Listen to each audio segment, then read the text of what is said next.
বর্তমান ভারতবর্ষের যদি স্কুল কলেজ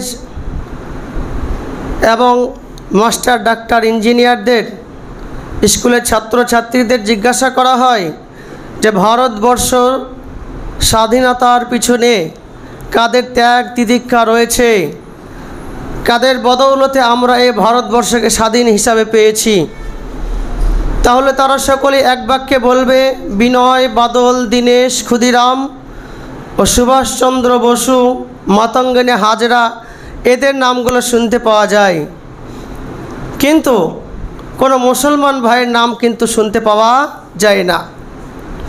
তাই প্রকৃত ইতিহাস থেকে তত্ত্বভিত্তিক কিছু কথা বললে আপনারা বুঝতে পারবেন। সংক্ষেপে কিছু কথা বলার ক্ষুদ্র প্রয়াস রাখছি।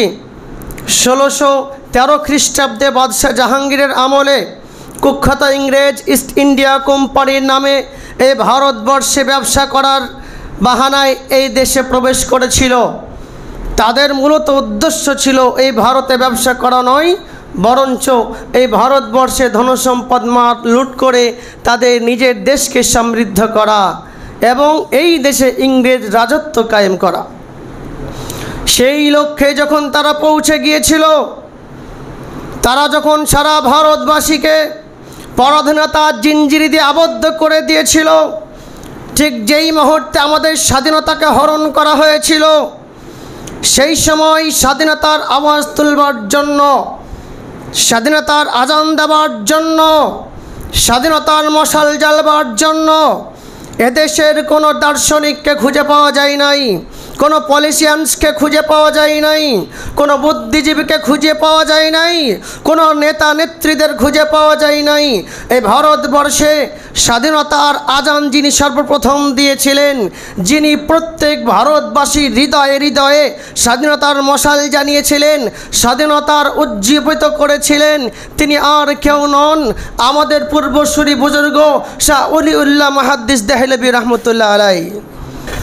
সমস্ত সুধীমণ্ডলী, জেনে রাখবেন, তাঁরই সুযোগ্য সন্তান 1753 সালে ইংরেজদের রাজত্বকে বেঈমান রাজত্ব বলে ঘোষণা করেন। তিনি ফতোয়া দিয়ে দিলেন ইংরেজদের বিরুদ্ধে লড়াই করতে হবে, তাদের রাজত্বকে মেনে নেওয়া যাবে না। সমস্ত সুধীমণ্ডলী, 1831 সালে পাঞ্জাবের বালাকোটে একটি রক্তক্ষয়ী যুদ্ধ হয়েছিল। শহীদ আহমদ বেরেলভির নেতৃত্বে ওই যুদ্ধে হাজার হাজার আলেম এবং মুসলমান দেশের জন্য প্রাণ বিসর্জন দিয়েছিলেন। জেনে রাখবেন তারিখগুলো। 1757 সালে উত্তরপ্রদেশের শামলির মাঠে একটি সিপাহী বিদ্রোহ হয়েছিল। আমরা ভারতের ইতিহাস বইয়ে পাই যে সিপাহী বিদ্রোহ হয়েছিল, কিন্তু কাদের নেতৃত্ব হয়েছিল, কাদের বদৌলতে হয়েছিল, এগুলা কিন্তু সুস্পষ্ট করা যায় না। জেনে রাখবেন, হাজি ইমদাদুল্লাহ মাহাজির মক্কি রহমতুল্লাহ আলাইহির পৃষ্ঠপোষকতায় এবং দারুল উলুম দেওবন্দ মাদ্রাসার প্রতিষ্ঠাতা আল্লামা কাসিম নানতবী রহমতুল্লাহ আলাইহির নেতৃত্বে এই সিপাহী বিদ্রোহ হয়েছিল এবং ওই বিদ্রোহে 56,000 আলেম এবং মুসলমান দেশের জন্য প্রাণ বিসর্জন দিয়ে দেশপ্রেমিকের পরিচয় দিয়েছিলেন। তারপরও আজ আমরা ইতিহাসের পাতায় জায়গা পেলাম না। জেনে রাখবেন, ওই সিপাহী বিদ্রোহের পরে দিল্লির চাঁদনি চক থেকে শুরু করে খাইবার পর্যন্ত 16 মাইল পথ, ওই পথের জিটি রোডের দুই দিকে যতগুলো গাছ ছিল, প্রত্যেকটি গাছে এমন কোনো গাছ ফাঁকা ছিল না, এমন কোনো ডাল ফাঁকা ছিল না যে গাছে, যে ডালে এক একজন আলেমকে ফাঁসির কাস্টে ঝুলানো না হয়। সমস্ত সুধীমণ্ডলী, আমাদের জেনে রাখতে হবে, আমরা আজ সিপাহী বিদ্রোহের কথা তো আমরা শুনতে পাই, সিপাহী বিদ্রোহের কথা আমরা জানতে পারি, কিন্তু প্রকৃত ইতিহাস আমরা জানতে পারলাম না, প্রকৃত ইতিহাস আমাদেরকে জানানো হলো না। সমস্ত সুধীমণ্ডলী, আমাদের জেনে রাখা দরকার আছে। হে যুবক ভাইরা, হে আমার জাতি, তোমরা ইতিহাস পড়ো, ইতিহাস তোমাকে জানতে হবে, ইতিহাস তোমাকে পড়তে হবে, ইতিহাস তোমাকে জানতেই হবে। কারণ জেনে রাখা দরকার আছে, সিপাহী বিদ্রোহের পরে আলেমদের উপরে, মুসলমানদের উপরে ইংরেজ এত রেগে গিয়েছিল, তাদের বিরুদ্ধে তারা একটা দাওয়া ঘোষণা করলো, আলেম উলামাকে, টুপি দাড়িওয়ালাকে যেখানে পাবে তাদেরকে ধরো, তাদেরকে জেলবন্দি করো।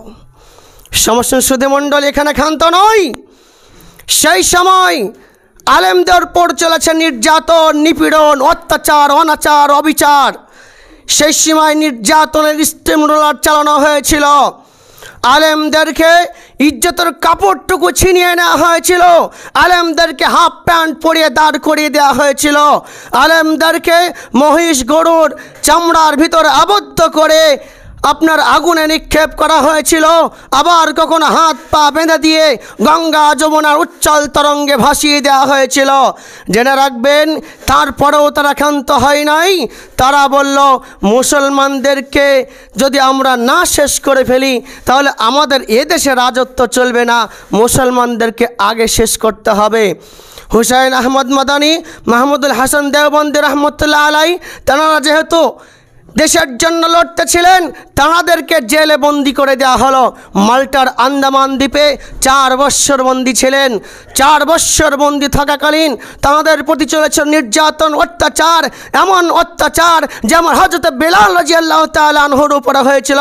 উত্তপ্ত গরম বালির উপরে যেমন শুইয়ে দেওয়া হতো, উটের ভুঁড়িগুলো যেমন তার মাথার উপরে চাপিয়ে দেওয়া হতো, ঠিক তেমনই হবে মাহমুদুল হাসান রহমতুল্লাহ আলাই, সাইকুল হিন্দ রহমতুল্লাহ আলাইয়ের সঙ্গে এইরকম বর্বরতার ইতিহাস রচনা করা হয়েছিল। সেই সময় কাঠের আগুনকে জ্বালিয়ে, কয়লার আগুনকে জ্বালিয়ে তার উপরে শুইয়ে দেওয়া হতো প্রতিদিন নিয়মিত। এইভাবে যখন তার উপরে অত্যাচার চলতো, তার শরীরের চর্বিগুলো গলে গলে ওই কয়লার আগুন পর্যন্ত নিভে যেত। সমাসীন সুধীমণ্ডলী, তিনি যখন অসুস্থ হয়ে 4 বৎসর পর মুক্তি পেলেন, জেল থেকে বের হলেন। জেল থেকে বের হওয়ার পরে জাতির সম্বোধন করে বললেন, আমার জাতি, তোমরা শুনে রেখে দাও, ইংরেজদের সঙ্গে কোনো আপোষ নয়, ইংরেজদের সঙ্গে কোনো আপোষ চলবে না, আপোষবিহীন লড়াই হবে, তাদের সঙ্গে যুদ্ধ হবে। চলো যুদ্ধ শুরু করো, আমাকে সামনে নিয়ে চলো, আমাকে আগিয়ে নিয়ে চলো। আমি যদি মরেও যাই, আমি যদি শহীদ হয়ে যাই, আর আমার লাশকে যদি অগ্রসর করলে স্বাধীনতা সংগ্রাম অগ্রসর হয়, আমার লাশকে দাফন করবার দরকার নাই, তোমরা আমার লাশকে সামনে আগিয়ে নিয়ে যেও, তোমরা ভারত সংগ্রাম তোমরা চালিয়ে যাবে। সমসীন সুধীমণ্ডলী, আজ তারা এত ত্যাগ তিতিক্ষা করলেন দেশের জন্য, কিন্তু আজ তারা ইতিহাসের পাতায় নাম পেল না, ইতিহাসে তাদের নামটা লেখা হলো না। ইতিহাসের পাতায় কি নাম লিখতে কলমের কালি ফুরিয়ে গিয়েছিল সরকারের। সমসীন সুধীমণ্ডলী, জেনে রাখা দরকার আছে যে পাঠ্যপুস্তকে প্রকৃত ইতিহাস লেখা হয় না, যে পাঠ্যপুস্তকে প্রকৃত ইতিহাস তুলে ধরা হয় না, সেই পাঠ্যপুস্তক প্রকৃত ইতিহাসের বই হিসাবে গণ্য হয় না। সমসীন সুধীমণ্ডলী, আমাদের জেনে রাখা দরকার আছে, আম্মা আবেদা তার নিজের সন্তানাদায়কে বলেছিলেন কলকাতার সর্বভারতীয় অধিবেশনে। তিনি বলেন, হে আমার সন্তানাদায়, তোমরা ইংরেজদের বিরুদ্ধে লড়াই করো, লড়াই করো, তাদের বিরুদ্ধে ঝাঁপিয়ে পড়ো। তোমরা যদি আমার বুকের দুধকে তোমরা হালাল করতে চাও, তাহলে ইংরেজদের বিরুদ্ধে লড়াই করে তোমরা শহীদ হয়ে যাও, তাহলে আমি জানবো তোমরা আমার বুকের দুধের ঋণ শোধ করতে পেরেছো। সমসীন সুধীমণ্ডলী, যারা এত ত্যাগ তিতিক্ষা দিলেন, তাদের নামখানা ইতিহাসের পাতায় জায়গা পেল না। জেনে রাখবেন, শুধু এই নয়, যারা আমাদেরকে বলে, ভারতের মুসলিমদেরকে যারা বলে তোমরা পাকিস্তানে চলে যাও, তোমরা বাংলাদেশে চলে যাও, তোমাদের জায়গা ওখানে, ভারতে কোনো জায়গা নেই, ভারতে তোমাদের কিসের অধিকার রয়েছে, ভারতে তোমাদের কিসের কৃতিত্ব রয়েছে, ভারত স্বাধীনতার সঙ্গে তোমাদের কিসের সম্পর্ক রয়েছে। আমি তাদেরকে বলতে চাই, এই ভারতবর্ষের স্বাধীনতার সঙ্গে 1871 সালের বালাকোটের শাহাদাতের সম্পর্ক রয়েছে। এই ভারতের স্বাধীনতার সঙ্গে 1857 সালে সিপাহী বিদ্রোহের সম্পর্ক রয়েছে। এই দেশের স্বাধীনতার সঙ্গে সিপাহী বিদ্রোহের সম্পর্ক রয়েছে, সিপাহী বিদ্রোহের সামনে রণাঙ্গনের সম্পর্ক রয়েছে।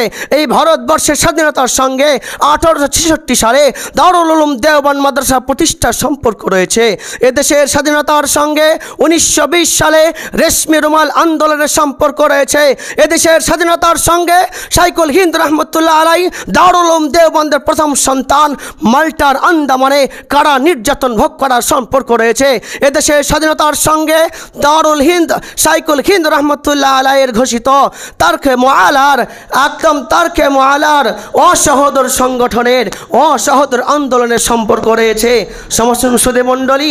আর এই সম্পর্ক ছিল বলেই আমরা 1947 সালে আমরা 15ই আগস্টে এই দেশকে স্বাধীন হিসাবে পেয়েছি। সমস্ত সুধী মণ্ডলী, আজ তাদের কথাগুলো লেখা হলো না। আপনারা জানেন ক্ষুদিরাম বসু তিনি কিংসফোর্ডকে মারতে গিয়ে ব্যর্থ হয়েও তানাকে ইতিহাসের পাতায় আজও চিরস্মরণীয়। তানাকে বলা হয় তিনি এদেশের ভারত সংগ্রামের প্রথম শহীদ। আমাদের কোনো দুঃখ নেই, আমাদের কোনো আপত্তিও নেই, কারণ তিনি দেশের জন্য কিছু চেষ্টা করেছিলেন, ইংরেজদের বিরুদ্ধে তিনি চেষ্টা করেছিলেন, তিনি শহীদ হয়েছেন। তিনি আমাদের কাছে স্মরণীয় পাত্র, তিনি আমাদের কাছে ভালোবাসার পাত্র, মর্যাদার পাত্র। তাদেরকে আমরা কৃতজ্ঞতা জানাই, আমরা অস্বীকার করি না। কিন্তু তার পাশে যদি আশফাকুল্লাহ শহীদের নামটা লেখা হতো, তাদের পাশে যদি উবাইদুল্লাহ সিন্ধির নামটা লেখা হতো, তাদের পাশে যদি শাইখুল হিন্দ রহমতুল্লাহ নামটা লেখা হতো, তাদের পাশে যদি আম্মা আবিদার নামটা লেখা হতো, তাদের পাশে যদি উবাইদুল্লাহ সিন্ধির নামটা লেখা হতো, তাদের পাশে যদি রশিদ আহমদ গঙ্গাহির নামটা লেখা হতো, তাদের পাশে যদি হাফেজ জামিল সাহেবের নামটা লেখা হতো, তাহলে কিসের ক্ষতি হয়ে যেত? কেন আমরা এই ভারতের ইতিহাস থেকে মুসলমানের নামটা বাদ দিয়ে দিলাম? আমাদের বড় পরিতাপের পরিহাসের বিষয়, কারণ আমরা আজ এত তিতিক্ষা করার পরে ইতিহাসে জায়গা পেলাম না।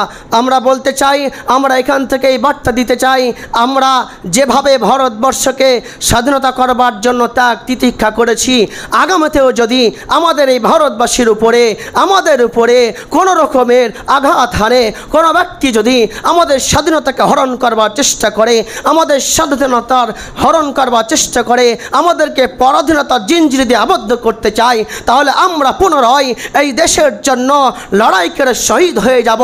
তারপরেও ভারতের ইঞ্চি ইঞ্চি মাটির অধিকার আমরা ছাড়ব না। সমস্ত সুধী মণ্ডলী, এই আমার পরিশেষে আর একটা ছোট্ট কথা বলবো। বিনয় বাদল, দীনেশ ক্ষুদিরাম, সুভাষচন্দ্র বসু, মাতঙ্গনে হাজরা ইত্যাদি সহ যারা এই জাতি ধর্ম বর্ণ নির্বিশেষে এই দেশের জন্য প্রাণ বিসর্জন দিয়েছেন, প্রত্যেককে আন্তরিক সালাম, শ্রদ্ধা, অভিনন্দন, ভালোবাসা, কৃতজ্ঞতা জানিয়ে আজকের আমার সংক্ষিপ্ত বক্তৃতা রাখছি। ওয়া আখিরু দাওয়ানা আলহামদুলিল্লাহি রাব্বিল আলামিন। আসসালামু আলাইকুম ওয়া রাহমাতুল্লাহি ওয়া বারাকাতুহু।